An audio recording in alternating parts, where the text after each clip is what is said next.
ಪೊಲೀಸರ ಮೇಲೆ ಹೈಕೋರ್ಟ್ ಅಲ್ಲಿ ನಮ್ಮ ಅಧ್ಯಕ್ಷರು ಹೇಳಿದ ರೀತಿ ಹೈಕೋರ್ಟ್ ಅಲ್ಲಿ ಫೈಲ್ ಆದ ತಕ್ಷಣ ಬೇರೆ ಬೇರೆ ಘಟನೆ ನಡೆದಿದೆ, ಚಿಮಾರಿ ಹಾಕಿದ್ದಾರೆ. ಪೊಲೀಸ್ ಕಮಿಷನರ್ ಕರ್ನಾಟಕದ ಇತಿಹಾಸದಲ್ಲಿ ಫಸ್ಟ್ ಟೈಮ್ ಪೊಲೀಸ್ ಕಮಿಷನರ್ ಒಬ್ಬ ಸಸ್ಪೆಂಡ್ ಮಾಡಿದ್ದೀರಾ. 5 ಜನ ಅಧಿಕಾರಿಗಳನ್ನ ಸಸ್ಪೆಂಡ್ ಮಾಡಿದ್ದೀರಾ. ರಾಜ್ಯದ ಜನರ ಹೇಳ್ತಾ ಇದ್ದಾರೆ, ಸೋಷಿಯಲ್ ಮೀಡಿಯಾ ಹೇಳ್ತಾ ಇದ್ದಾರೆ, ವಿ ಆರ್ ವಿತ್ ಪೊಲೀಸ್ ಅಂತ ಜನ ಹೇಳ್ತಾ ಇದ್ದಾರೆ. ಯಾವಾಗ ಪೊಲೀಸರ ವಿರುದ್ಧ ಮಾತಾಡುವಂತ ಜನ ಇವತ್ತು ಫಸ್ಟ್ ಟೈಮ್ ಪೊಲೀಸರ ಪರವಾಗಿ ವಿ ಆರ್ ವಿತ್ ಪೊಲೀಸ್ ಅಂತ ಕ್ಯಾಂಪೇನ್ ಮಾಡ್ತಾ ಇದ್ದಾರೆ.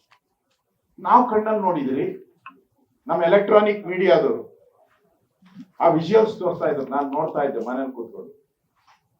ಒಬ್ಬ ಹೆಣ್ಣು ಮಗಳನ್ನ ಎತ್ಕೊಂಡು ಹೋಗ್ತಾ ಇದ್ದಾನೆ ಪೊಲೀಸರು. ಆ ತಲೆ ಕೂದಲು ನೆಲಕ್ಕೆ ತಾಕೊಂಡು ಹೋಗ್ತಾ ಇದ್ರು. ಎತ್ಕೊಂಡು ಹೋಗ್ತಾ ಇದ್ರು ಕಾಂಗ್ರೆಸ್ ಪಾರ್ಟಿಯ ಕಾರ್ಯಕರ್ತರಲ್ಲ, ಡಿ ಕೆ ಶಿವಕುಮಾರ್ ಅಲ್ಲ, ಸಿದ್ದರಾಮಯ್ಯನವರಲ್ಲ, ಎತ್ಕೊಂಡು ಹೋಗ್ತಾ ಇದ್ದಿದ್ದು ಪೊಲೀಸ್. ಆಕ್ಸಿಜನ್ ಸಿಗದೆ ಕಂಜೆಷನ್ ಆಗಿ ಸಾಯ್ತಾ ಇದ್ದವ್ರಿಗೆ ಫಸ್ಟ್ ಏಡ್ ಮಾಡ್ತಾ ಇದ್ದವರು ಪೊಲೀಸರು. ಅವ್ರನ್ನೆಲ್ಲ ಎತ್ಕೊಂಡು ಹಾಸ್ಪಿಟಲ್ಗೆ ಹೋಗಿ ತಗೊಂಡೋಗಿ ಅವ್ರಿಗೆ ಟ್ರೀಟ್ಮೆಂಟ್ ಕೊಡಕ್ಕೆ ಅವಕಾಶ ಮಾಡಿದ್ದು ಪೊಲೀಸರು. ಗಾಯಾಳಿಗೆ ಚಿಕಿತ್ಸೆ ಕೊಡಿಸ್ತಾ ಇರೋರು ಪೊಲೀಸರು. ನೀವು ಕಾಂಗ್ರೆಸ್ ಅವ್ರು ಏನ್ ಮಾಡಿದ್ರಿ? ಫೋಟೋ ಕ್ಲಿಕ್, ಕನ್ನಡಕ ಹಾಕೊಂಡು ಏನ್ ತರಾವರಿ ಫೋಟೋ ಕ್ಲಿಕ್ ಮಾಡ್ಕೊಂಡ್ರಿ.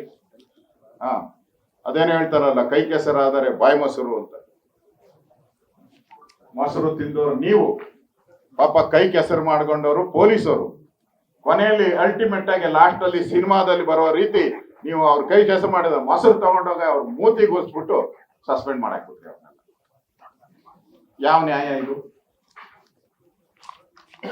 ನಿಮ್ ಸರ್ಕಾರ ಹೇಳ್ತೀರಾ ಏನು ರಾಜಕಾರಣ ಮಾಡ್ತೀರಾ ಅಂತ. ಹೌದ್ರಿ, ನಾವು ರಾಜಕಾರಣ ಮಾಡ್ತೀರಿ. ನ್ಯಾಯ ಸಿಗೋವರೆಗೂ ರಾಜಕಾರಣ ಮಾಡ್ತೀರಿ.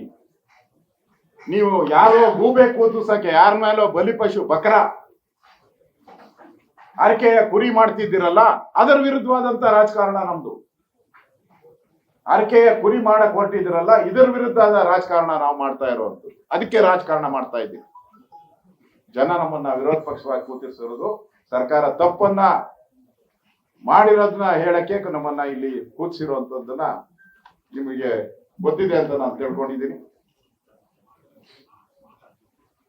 ಇವತ್ತು ನಾನು ಇನ್ನೊಂದು ಪ್ರಶ್ನೆಯನ್ನ ಕುಮಾರಣ್ಣ ಅವರು ಮಾತಾಡ್ತಾರೆ. ಅದಕ್ಕೆ ಮುಂಚೆ ನೋಡಿ, ನಮ್ಮ FIR ಪ್ರಾಥಮಿಕ ವರದಿಯಲ್ಲಿ ಹೇಳಿದ್ದಾನೆ. ನಾನು ಪ್ರಾಥಮಿಕ ವರದಿ ಇದ್ದಿದೆ, ಅದರಲ್ಲಿ ಒಂದು ಲೈನ್ ಬರೆದಿದ್ದಾರೆ. ಆಡಳಿತ ಮಂಡಳಿಯವರಿಗೆ ಮನವರಿಕೆ ಮಾಡಲಾಗಿತ್ತು, ಅನುಮತಿ ನೀಡಲು ನಿರಾಕರಿಸಲಾಗಿತ್ತು. ಆದರೂ ಸಹ ಅವರು ನನ್ನ ಸಲಹೆಯನ್ನು ಒಪ್ಪದೆ RCB ಫ್ರಾಂಚೈಸಿಯವರು ಸಮಾವೇಶ ಉದ್ದೇಶಿಸಿ 4/6/25 ಸಂಜೆ ಕಾರ್ಯಕ್ರಮ ಮಾಡಬೇಕಾಗುತ್ತದೆ ಎಂದು ಒತ್ತಾಯ ಮಾಡ್ತಾರೆ. ಯಾರು?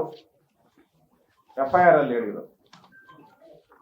ಅಲ್ಲ ರೀ, ನಾವೇನಾದ್ರೂ ಸರ್ಕಾರ ಪರ್ಮಿಷನ್ ಕೊಡ್ದಿರ ಕಾರ್ಯಕ್ರಮ ಮಾಡಿದ್ರೆ 1000 ಜನ ಪೊಲೀಸವ್ರನ್ನ ಕರ್ಕೊಂಡ್ಬಂದು ನಿಲ್ಸಿ ಎತ್ತಿ ಕತ್ತುಂಪಟ್ಟಿ ಹಿಡ್ಕೊಂಡು ಹೋಗಿ ಒಳಗಡೆ ಹಾಕ್ತಿರಲ್ಲ. ನಿಮ್ ಯೋಗ್ಯತೆಗೆ ಅಷ್ಟು ಕಾಂಗ್ರೆಸ್ ಅವ್ರಿಗೆ ಮಾನ ಮರ್ಯಾದೆ ಇದೆಯಲ್ರಿ? ಯಾಕೆ ಈಗ ಅನಾಥರೈಸ್ ಫಂಕ್ಷನ್ ಅಂತ ನೀವೇ ಹೇಳಿದಿರಾ FIR ಅಲ್ಲಿ? ಯಾಕೆ 144 ಸೆಕ್ಷನ್ ಹಾಕಿಲ್ಲ ನೀವು? ನಾನು ಹೋಮ್ ಮಿನಿಸ್ಟರ್ ಆಗಿ ಕೆಲಸ ಮಾಡಿದ್ದೀನಿ. 144 ಸೆಕ್ಷನ್ ಹಾಕಿದ್ರೆ ಯಾಕೆ ಯಾರು ಬರ್ತಾ ಇದ್ರು? ಜನ ಯಾಕೆ ಬರ್ತಾ ಇದ್ರು? ಅನಾಥರೈಸ್ ಅಲ್ವಾ? ನಿಮ್ಮ FIR ಅಲ್ಲಿ ಇರೋ ಪ್ರಕಾರ ಇಟ್ ಈಸ್ ಅನಾಥರೈಸ್, ಬಲಾತ್ಕಾರ ಅಂತ ಹಾಕಿದ್ದೀರ. ಪೊಲೀಸರ ಮೇಲೆ ಬಲಾತ್ಕಾರ ಅಂದ್ಮೇಲೆ 144 ಸೆಕ್ಷನ್ ಹಾಕಿ ನೀವು ಅದನ್ನ ರದ್ದು ಮಾಡ್ಬೋದಾಯ್ತಲ್ಲ. 144 ಸೆಕ್ಷನ್ ಆದ ನೋಡಿ, ಅಲ್ಲಿ ಯಾರು ಬರ್ತಾನೆ ಇರಲಿಲ್ಲ. ನಿಮ್ಮ FIR ಪ್ರಕಾರನೇ ನಾನು ಹೇಳ್ತಾ ಇದ್ದೀನಿ. ಇವತ್ತು ಪೊಲೀಸ್ ಅಧಿಕಾರಿಗಳನ್ನ ಏನ್ ಹಾಕಿದಿರ? ಎಂಬರೇಸ್ಮೆಂಟ್ ಟು ದಿ ಗವರ್ಮೆಂಟ್ ಆರ್ಡರ್ ಅಲ್ಲಿ, ಸಸ್ಪೆನ್ಷನ್ ಆರ್ಡರ್ ಅಲ್ಲಿ ಸರ್ಕಾರಕ್ಕೆ ಎಂಬರೇಸ್ಮೆಂಟ್ ಆಯ್ತಂತೆ. ಅದಕ್ಕೆ ಗವರ್ಮೆಂಟ್ ಆಕ್ಷನ್. ಅವರ ಕೊನೆಯ ಲೈನ್, ಸರ್ಕಾರಕ್ಕೆ ಎಂಬರೈಸ್ ಮಾಡಿದ್ರೆ ಪೊಲೀಸವ್ರನ್ನ ಯಾಕ್ರಿ ಸಸ್ಪೆಂಡ್ ಮಾಡಬೇಕು? ಇಡೀ ನಾವು ನಮ್ಮೆಲ್ಲ ಕುಮಾರಣ್ಣವ್ರು ಇರ್ಬೋದು, ನಮ್ಮ ವಿಜಯೇಂದ್ರ ಇರ್ಬೋದು, ನಾರಾಯಣ ಸ್ವಾಮಿ ಅವರು, ನಾವೆಲ್ಲರೂ ಕೂಡ ಸರ್ಕಾರ ಅಪರಾಧಿ ಅಂತ ಹೇಳಿರೋದು ನಾವು. ಸರ್ಕಾರ ಅಪರಾಧಿ ಹೇಳಿರೋದ್ ನಾವು, ತಪ್ಪಿತಸ್ಥರು ಸರ್ಕಾರ. ಸಿಎಂ ಮನೆಗೆ ಕರ್ಕೊಂಡು ಹೋದಾರೆ ಯಾರು? ಈ ಫ್ರಾಂಚೈಸಿಯವ್ರನ್ನ ಕರ್ಕೊಂಡು ಹೋದಾರೆ ಯಾರು? ಸಿಎಂ ಮನೆಯಲ್ಲಿ ಪೊಲೀಸ್ ಕಮಿಷನರ್ ಅನುಮತಿ ಕೊಟ್ಟಿಲ್ಲ ಅಂತ ಸಿಎಂ ಹೇಳಿದವರು ಯಾರು?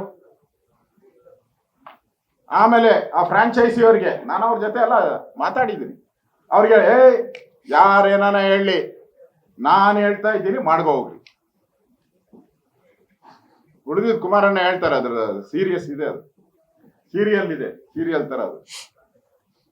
ಆಮೇಲೆ ಪೊಲೀಸರು ಕೇಳ್ದೇನೆ ಎಲ್ಲ ಅನುಮತಿ ಗಿನುಮತಿ ಏನು ಇಲ್ಲ ಮಾಡ್ಬಿಟ್ರು. ಪೊಲೀಸರು ಏನ್ ಹೇಳಿದ್ರು? ನಾವು ಪರ್ಮಿಷನ್ ಕೊಡಲ್ಲ ಅಂದ್ರು. ಅವ್ರನ್ನ ಯಾಕೆ ಸಸ್ಪೆಂಡ್ ಮಾಡಿದ್ರಿ? ಎರಡ್ ಕಡೆ ಪ್ರೋಗ್ರಾಮ್ ಬೇಡ ಅಂತ ಪೊಲೀಸರು ಹೇಳಿದ್ರು. ಯಾಕೆ ಅಂದ್ರೆ, ಎರಡ್ ಕಡೆ ಯಾಕೆ ಪೊಲೀಸರು ಬೇಡ ಅಂತ ಹೇಳಿದ್ರು ಅಂದ್ರೆ, ಒಂದು ಕರ್ನಾಟಕದಲ್ಲಿದೆ, ವಿಧಾನಸೌಧ ಕರ್ನಾಟಕದಲ್ಲಿದೆ, ಚಿನ್ನಸ್ವಾಮಿ ಸ್ಟೇಡಿಯಂ ತಮಿಳುನಾಡಲ್ಲಿದೆ. ನಾನೆಲ್ಲ ಹೇಳಿರೋದು, ರಾಜ್ಯದ ಮುಖ್ಯಮಂತ್ರಿ ಹೇಳಿರೋದು. ನೋಡ್ರಿ, ನಾನು ವಿಧಾನಸೌಧ ಏನು ಗಲಾಟೆ ಆಗಿಲ್ಲ, ಅಲ್ಲಿ ಪಕ್ಕದ ಚಿನ್ನಸ್ವಾಮಿ ಅಲ್ಲಿ ಗಲಾಟೆ ಆಗಿತ್ತು. ಅಂದ್ರೆ ಅದು ನಮ್ಮ ರಾಜ್ಯದಲ್ಲಿ ಇಲ್ಲ ಅಂತ ಹೋಗ್ತಾರೆ. ಅಂದ್ರೆ ಪೊಲೀಸರು ಕಡಾಖಂಡಿತವಾಗಿ ಹೇಳಿದ್ದಾರೆ, ಒಂದು ಫಂಕ್ಷನ್ ಮಾಡಬೇಕು, ಒಂದು ಕಾರ್ಯಕ್ರಮ ಮಾಡಬೇಕು ನಮ್ಮ ಹತ್ರ. ಯಾಕಂದ್ರೆ ಇಂದೊಂದು ದಿನ ರಾತ್ರಿ ಎಲ್ಲ ಪೊಲೀಸರು ಬೀದಿಯಲ್ಲಿ ನಿಂತಿದ್ದಾರೆ. ಮನೆಗೆ ಬಂದಿರೋದೇ ಬೆಳಗ್ಗೆ 6 ಗಂಟೆಗೆ. ಅವರು ನಮ್ಮ ಕೈಲಿ ಆಗಲ್ಲ ಅನ್ನೋ ಮಾತನ್ನ ಸ್ಪಷ್ಟವಾಗಿ ಪೊಲೀಸರು ಹೇಳಿದ್ದಾರೆ. ಆದ್ರೆ ನೀವು ಪೊಲೀಸರಿಗೆ ತಿರುಗೇಟ್ ಕೊಟ್ಟು ಕಾನೂನನ್ನ ಕೈ ತಗೊಂಡಿದ್ದೀರ. ಸರ್ಕಾರ ಯಾವ ಅಧಿಕಾರ ಇದೆ ನಿಮ್ಗೆ? ನೀವು ಎಷ್ಟೇ ದೊಡ್ಡವರು ಇರ್ಬೋದು, ಸರ್ಕಾರ ಮಂತ್ರಿ ಇರ್ಬೋದು, ಯಾರೇ ಇರ್ಬೋದು, ನೀವ್ ಎಷ್ಟೇ ದೊಡ್ಡವರು ಇದ್ರು ಕಾನೂನಿಗಿಂತ ದೊಡ್ಡವರಲ್ಲ. ನೀವು ಕಾನೂನಿಗಿಂತ ದೊಡ್ಡವರಲ್ಲ. Law is great.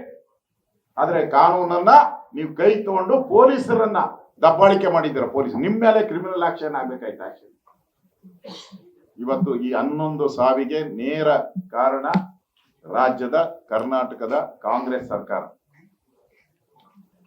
ಮುಖ್ಯಮಂತ್ರಿ, ಉಪಮುಖ್ಯಮಂತ್ರಿಗಳು, ಗೃಹ ಸಚಿವರು ಎಲ್ಲರೂ ಕೂಡ ಫೋಟೋ ಶೋರಲ್ಲಿದ್ರೆ ಕೊಡ್ತು ಜನರ ಒಂದು ವಿಚಾರವಾಗಿ ಯಾರೂ ಇರಲಿಲ್ಲ. ನಾನು ಹೇಳ್ತೀನಿ ಮುಖ್ಯಮಂತ್ರಿಗೆ ಒಂದೇ ಕೊನೆಯಲ್ಲಿ ನಾನು ಹೇಳುವಂಥದ್ದು, ಮುಖ್ಯಮಂತ್ರಿಗಳಿಗೆ ಏನು ತಪ್ಪೇ ಆಗಿಲ್ಲ ಅಂತ ಫಸ್ಟ್ ಪ್ರೆಸ್ ಮೀಟ್ ಅಲ್ಲಿ ಹೇಳಿದ್ರಿ. ನೀವು ಫಸ್ಟ್ ಆದ ಘಟನೆ ಆದ್ಮೇಲೆ ನೀವು ಪ್ರೆಸ್ ಮೀಟ್ ಅಲ್ಲಿ ನಮ್ದೇನು ತಪ್ಪಿಲ್ಲ, ಯಾರೋ ಕ್ರಿಕೆಟ್ ನಡೆಸೋರು ಮಾಡಿರೋ ತಪ್ಪು ಅಂದ್ರಿ. ಫಸ್ಟ್ ಏನ್ ಮಾಡಿದ್ರಿ? DC ತನಿಖೆ ಅಂದ್ರಿ, ಡೆಪ್ಟಿ ಕಮಿಷನರ್ ತನಿಖೆ ಅಂದ್ರಿ. ನಿಮ್ಮ ಸರ್ಕಾರ ಅಂದ್ರೆ ಯೋಗ್ಯತೆ ಇರ್ಬೇಕು. ಸರ್ಕಾರ ಅಂದ್ರೆ ಒಂದು ಮಾನ ಮರ್ಯಾದೆ ಇರುವಂತದ್ದು ಅಂತ ನಾನ್ ತಿಳ್ಕೊಂಡಿದ್ವಿ. ಸರ್ಕಾರ ಅಂದ್ರೆ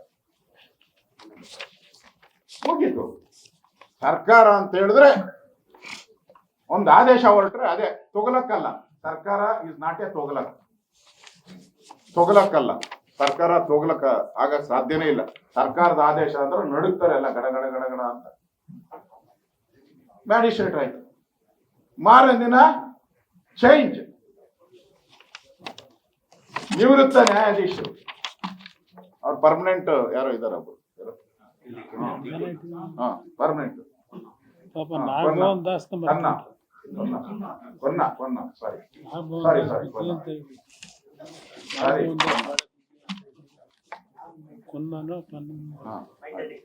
ಆಮೇಲೆ ಈಗ CID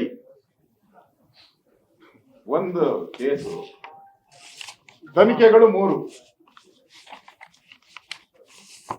ಇದು ಯಾವ ರೀತಿ ನಿಮ್ಮ ಹಗರಣಗಳು, ಮೂಢ ಹಗರಣ, ವಾಲ್ಮೀಕಿ ಹಗರಣ ಮುಚ್ಚ ಹಾಕುವಂತಕ್ಕೆ ಇದೊಂದು ಸ್ಕೀಮ್ ಅಷ್ಟೇ ಇದೆ.